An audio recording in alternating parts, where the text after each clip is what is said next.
Welcome to my YouTube channel.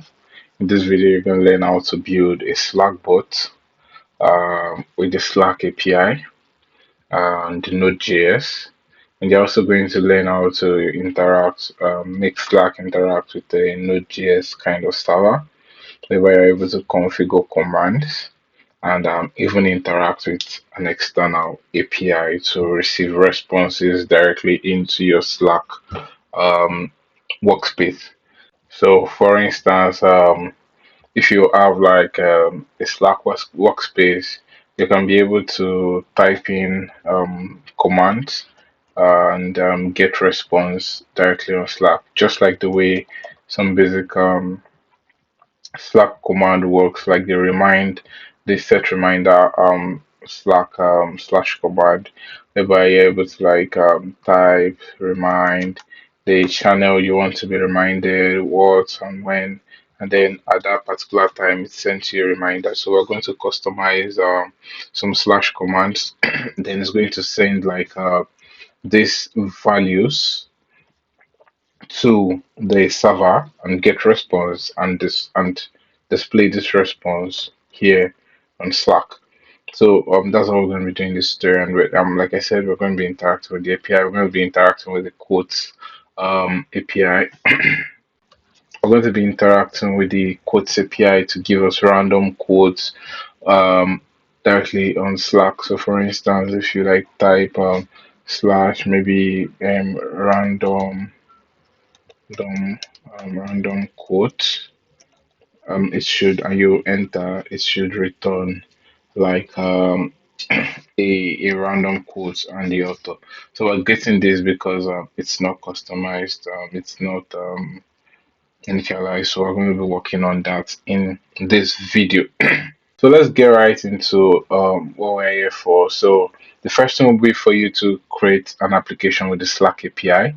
So the Slack API is what gives developers access to create apps, create custom apps, workflows on their Slack workspace, and more like that. You're able to like build apps that respond to various activities on Slack.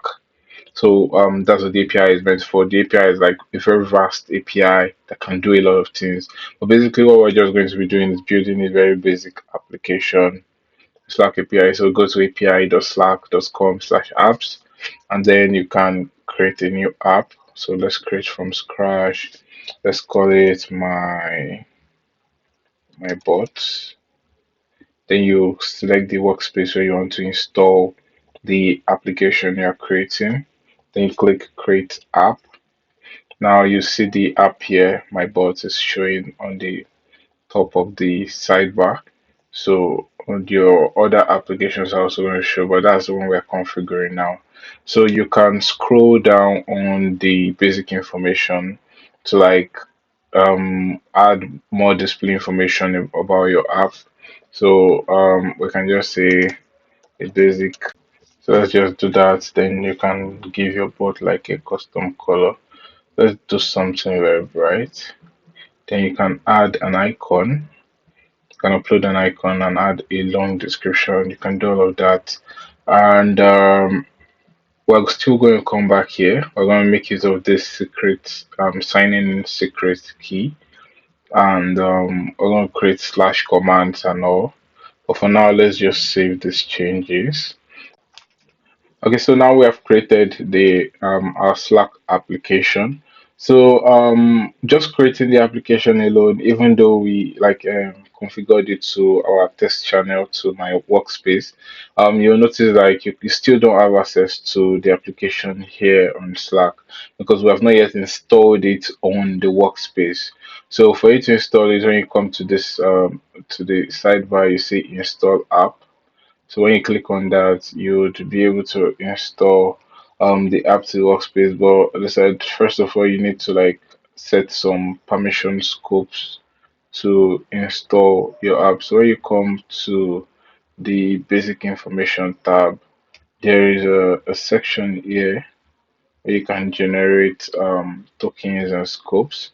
So basically, you want to be, so let's just call it my bot again, And basically, you want to be able to write and read.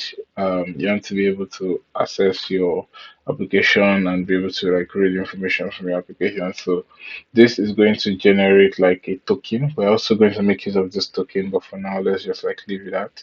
Then with that, we can now come back to install our application. So when you come to the install app section, okay, I think we still need to like set some scopes when you come to the OAuth and permission section.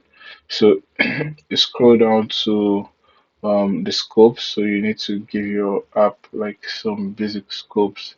So let's search for write. So you can maybe send messages. Let's search for read. So it can be able to um, view basic information about direct messages and all. So okay, and since we're going to be creating like slash command, we're going to be working with slash command. So like let's add the scope for slash commands also. So with that, we can either install to workspace directly from here, or we go back to this install app option. So when you click on install to workspace, so you'd be able to like install the application you just created to your Slack workspace. So now so this gives us another key. So this is like our token. The other one was like the app token. So this is like our authentication token. We're going to make use of all of them in our Node.js server. So now when you come back here and you refresh, if you notice here, you're seeing like your app, the new app you just created is already like here. If you go to the about section, every information that you added. So if we had added like a proper image and proper description, everything is going to show here, just like how you notice plenty applications on your Slack workspace. So this is how they're actually configured. For now, we have three major keys.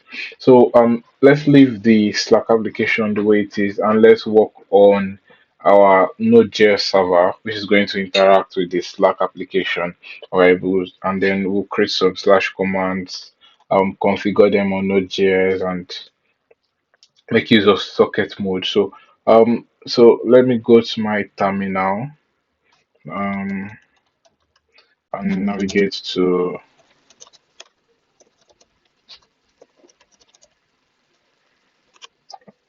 So let me create a directory for the codes. So let's call it Slackbot.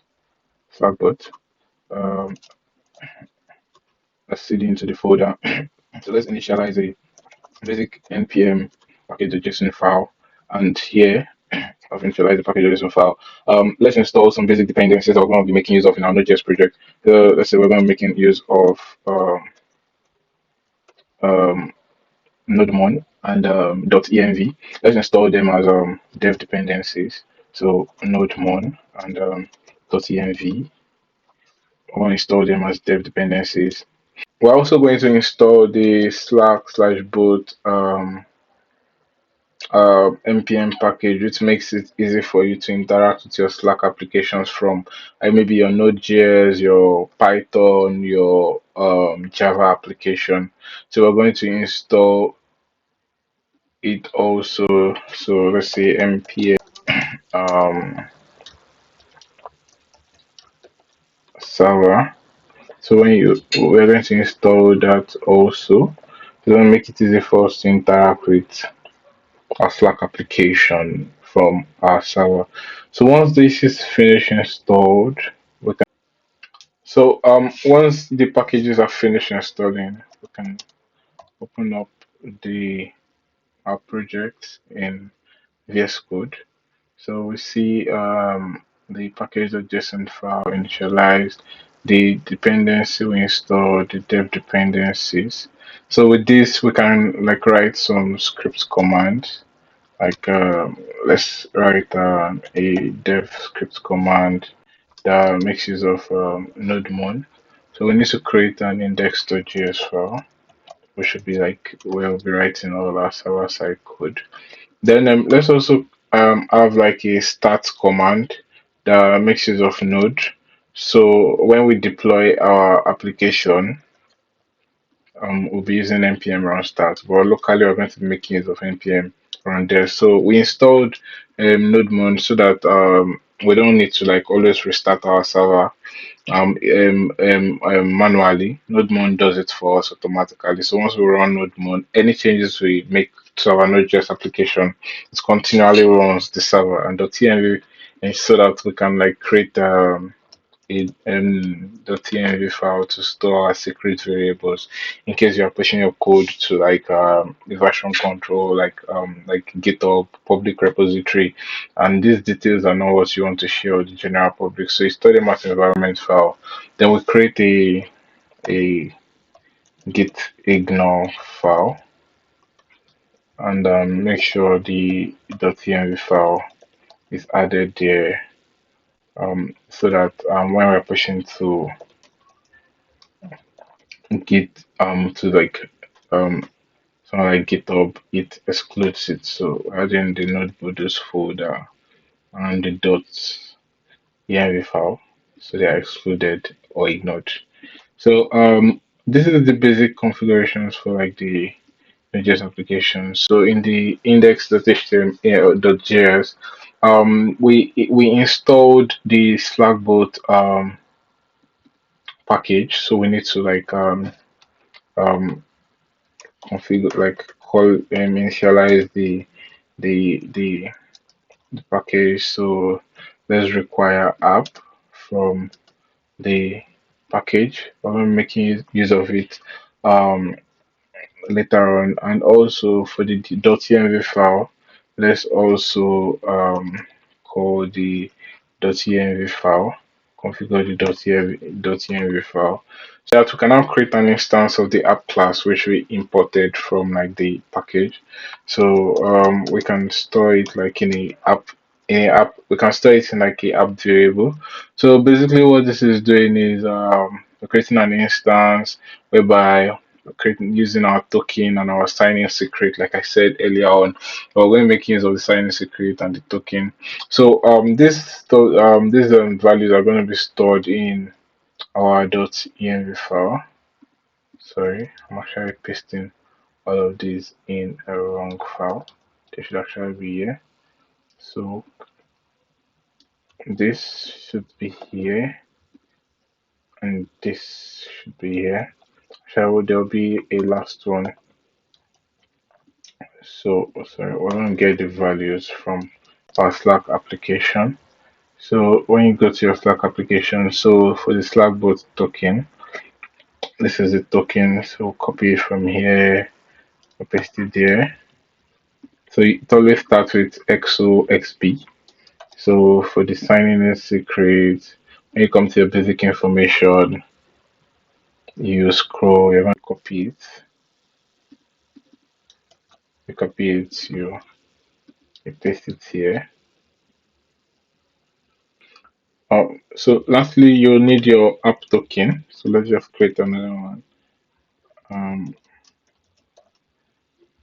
okay, let's say Slack app token. So everything follows like a similar convention. So this one starts with the XAAP.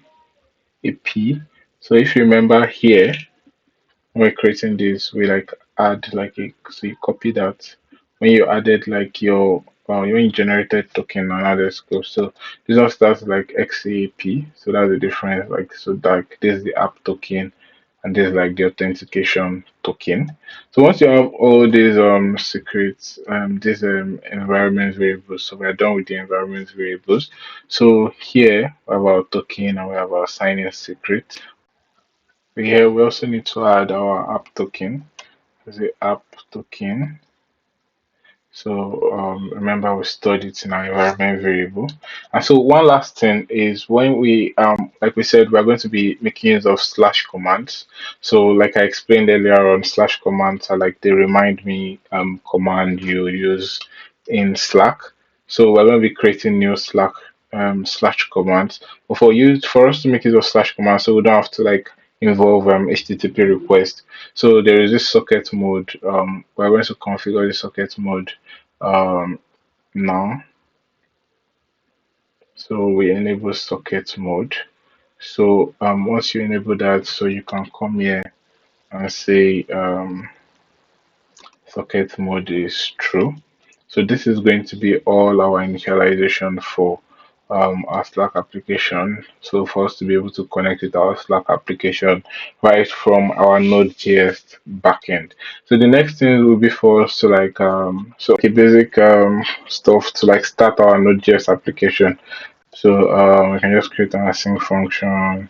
So it responds to like port 3000 and tells you that your application is running on port 3000. Or if you want a separate port, you can create like a port in your env file and it makes use of that port. So now when you open your terminal, you can npm run dev and when it tells us the application is running. I'm not configuring our Slack command. So the first command, so when you come to your slash command section here, you can create a new command. So just for a start, let's say we want to do a hello command. Let's just say hello. We don't really need a int since this is just like a basic command. Okay, let me need to move this here. Then you click on save. So I've created a new Slack slash command. So when you go to Slack and you type slash hello, you see the command that's added. So it says say hello. But when you make use of the command, nothing is going to work. We have the command already, but it has not been configured to do anything. So it's a you see the error is now quite different from what we had earlier. Now it's saying it failed with it is like it's a dispatch now. So now we can now create our Slack command. So basically we're going to be responding to app command since this is like a slash command. So we're going to be responding to hello. That's the command, sorry, slash hello. So that's the command that we, and this is going to be like an asynchronous function that takes in three parameters: the command, the arc, and the say. So command like holds a lot of information. Like if an information is passed from Slack using the slash command, you can retrieve it using command.text. If you want to get the username of like the person who initializes the Slack command, you can use the user underscore ID. Then arc just like gets to know like that the slash command is passed through Slack. Then says like what you can use to like send down information back to Slack from your Slack from your server. So so now basically let's await this and then let's say hello to the user. So now you see when you look at the terminal, you see that socket mode is being started like because we set it to true and we activated it on the Slack application. So now when you run the command, you notice that nothing is working. When you go back to your Node.js application, you notice that there is an error. Now, basically saying that not in channel. This is because our bot that were created is not added to this channel. So basically, you can just tag the bot, and you'll be able to add it to this channel. So now you can like run the hello Slack command, and you see it brings hello draw because I am like the one running the slash command. So you see that's like how easy it is for you to like run this slash command. I'm going to stop this server and rerun it to eliminate the error so we can try it again. And you see that it still works. It says still works. and there is no error on the server. So this is just a very basic command. So basically, let's try and like get value from Slack. You run it through the server and output a result. So for instance, let's create a new command. Let's say we want to create a new command that say name, and take my name and return it. And let's just give it an int that we just need your name. We just need your name. Let's save the slash command. So now the next thing will be for us to initialize it, to configure it, I mean. So let's say name. So basically, um, by just saying your name is now. Let's make this easy. So let's create a constant and say name equals to command.text. So using this command parameter, we're able to like get the text that is being passed from Slack. And then here we can just say name. Yeah, we can just say name. And now when you go to Slack, and do the slash name, and let's say we say John Doe, it's able to say your name is John Doe.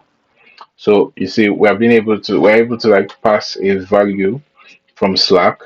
It's received on the server and it's been like processed and like sent back, and a response is now sent back to Slack. So this is just still very basic. Let's create another command and say we want to like let's say add numbers. So and let's say add many numbers. So now what we want is okay, number one, no, just a space, number two, space, number three, and so on, as many numbers as you insert. And then these I can save it. So now the idea is if I come to Slack and I just do add number numbers and I say 12, 34, 78, like that, it should add all these numbers together and return the output. So that's what we're going to configure now. So I don't know if it's add numbers or add number. Okay, add numbers. So can I come back here and say command add numbers, add numbers. So we do this. So let me do this small. So say constant. So we're trying to get the numbers from the Slack input. I know it's going to return all these as one. It's going to return all these as one. So what we're trying to do is okay. Let's split using. We're going to make use of the split method in JavaScript. Get this thing as like an array. Put it in an array of like strings, like individual, like that. So let's say constant numbers. So we're getting all of them together. We're splitting it using the space, storing them in an array. And now since we have these numbers, we can now let's use like the JavaScript reduce method. So like get the sum, whereby we say numbers will reduce and then this like returns the sum, and now we can now say the sum is this, and then when we run this, it's going to give us the actual sum.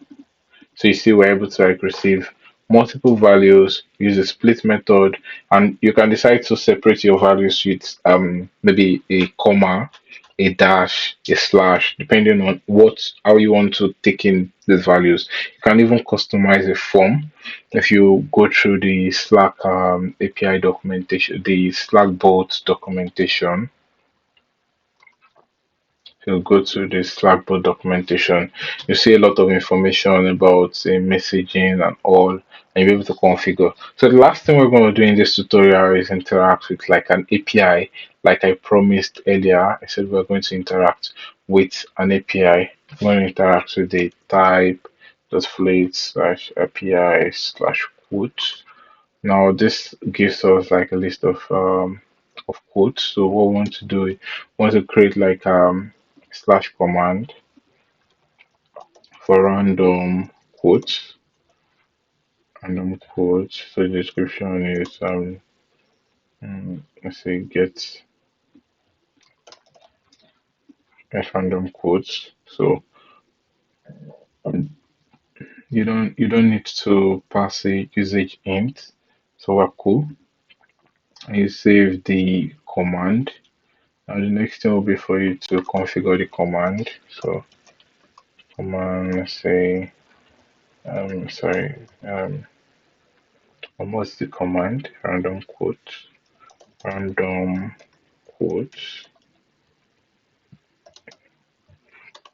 quotes. So this, then, so now we are interacting with an API. So in Node.js version 20, the fetch API became like a stable, it became stable. So you can make use of like the fetch API. So let's say constant quotes. So we don't need to like install maybe Axios. Can just say constant quotes await fetch. So interaction with this API, and then constant response. Then I'll save it in the response equals to. So we are converting it and getting the JSON format. So now this is going to give us like an array of quotes. What we want to do is get random quotes. So well, let's get like a random number, and then we use that as like the index to get like random quotes from the array that we just fetched. So let's just say random index equals to mod floor. So random multiplied by the length of the array, because I know, as I said, this is an array, multiplied by the length of the array. And then now we can have like constant random quotes using the random index to the random array response array, and now we're able to get random quotes. So now we can now send this back to Slack using the text. If you remember, um, it has the text and the author. So text and the author, and then we can close this. So now, if you notice here, you see that the author has like this type dot fit at the end like this, which is not really going to be one nice stuff that you want. But first of all, let's even see that this actually works. So let's go to our Slack application, say random quotes, and then it's expected it interacts with the API. It fetches a random code for us. Life is change, growth is optional, choose wisely, and the author. And you see it attaches this comma type that fit.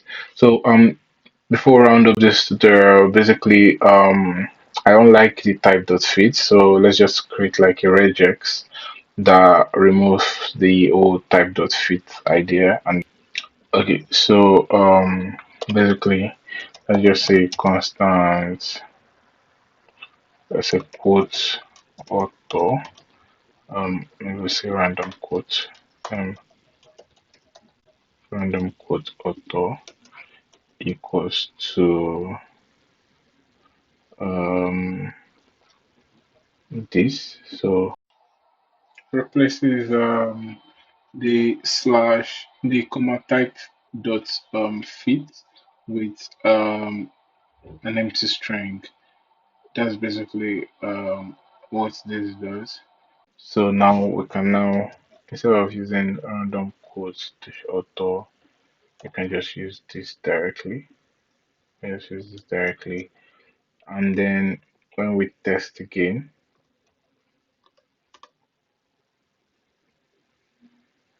we'll see there is no longer the comma type fit. So I remember when I was scanning through, I noticed that somewhere here there was no type fit. So I want to be sure. Okay, it's actually the one. So let's be sure it actually worked. So what you give is what you get. Let me search. So what you give is what you get. You see, it removes the type dot fit, and we just have the author. So basically, in this tutorial, we've learned how to create slash commands.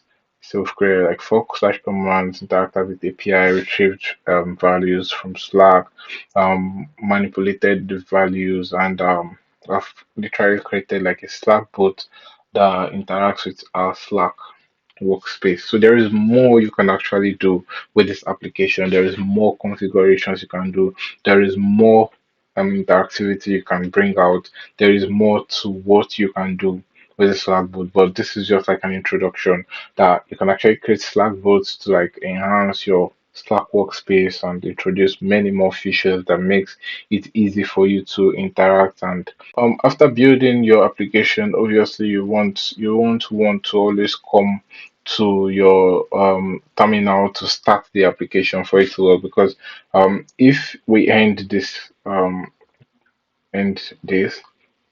and we go back to Slack, nothing is going to work.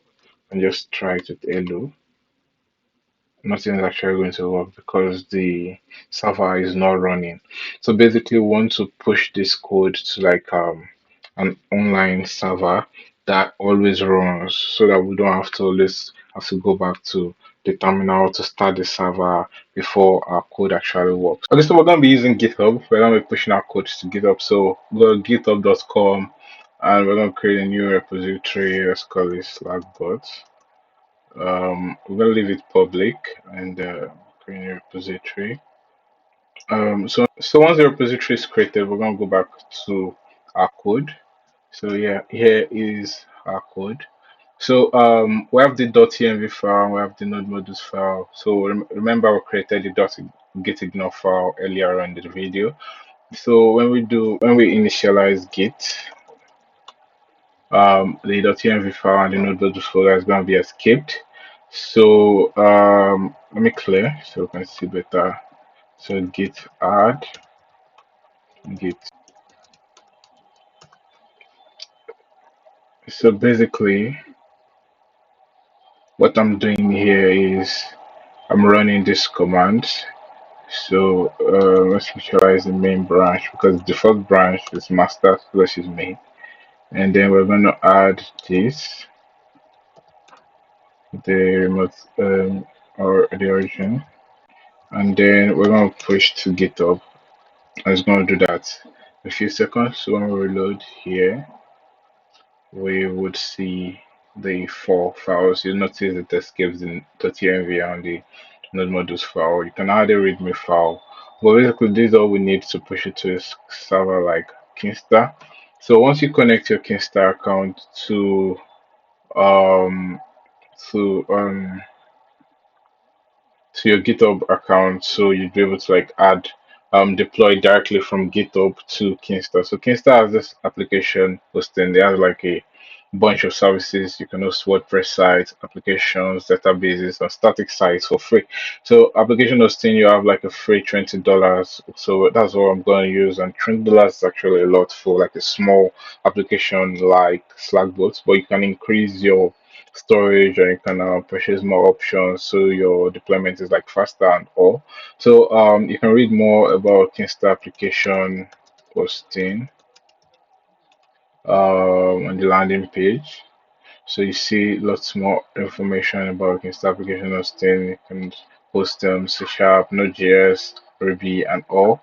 And you can also connect with a database all in one dashboard. So database, you have access to like a Postgres database, MySQL, MariaDB, and Redis, and lots more. So there's a lot to Kinsta's managed services. So on the dashboard, select, and then we can search for the Slackbots. Um, I'm just gonna look for Slackbots. I think this is it. Gonna select the default branch. Let's make it automatic so we don't have to come here every time we um, push to the database. It just deploys it automatically itself. So we're gonna add our environment variables, the keys. So I'm literally showing the keys now because immediately after this video, I'm going to delete the the Slack application so to render the keys useless. So once you have your environment variable, so we're going to be using Nextbox, which is like the recommended option for you to build an environment. So if you check the Nextbox install, so there's a lot about Nextbox. You can read the. I'm gonna add this link. So you either use Nextbox or you use Gitbox, Dockerfile, whatever. The Nextbox is gonna build this immediately. And then remember in the package.json file we set node index.js to npm run start. So we're gonna use npm run start this time around, not dev. And we're gonna leave all default settings and create our application. So don't let Kinsta do his thing. So it's going to do this within a few minutes slash seconds. So if you're interested in going through the logs, now you can see that the build process is complete. It is run npm run start, and like our application is like the server is ready. So automatically the Slackbot is supposed to start working immediately, and you can see that's working. So now you don't need to start a server. So you may want to confirm that the you may want to confirm that the local server is not actually running. I can show you that. You can see it's actually not running. So that means like it's basically from our deployed server because this would always run for us. This is always going to be running. And so that means you can access all commands here. So you can say add numbers, 5, 59. And just like before, everything's going to work real fast, real fast, real fast. So you can get random codes just like before, and yeah, everything's just going to work normally. So in this video, you've just learned how to build like a Slack bot with few commands and push uh, to Kinsta's application hosting, and everything just works immediately. So there's lots more to what you can do with the Slack API. So feel free to read through the documentation, read through the both documentation, which is both documentation, see more. Okay, so that's all about this video. So if you're free to subscribe, like this video, share your friends, and comment if you want me to do anything. And if you have any bugs, you can drop a comment. I'm gonna reply.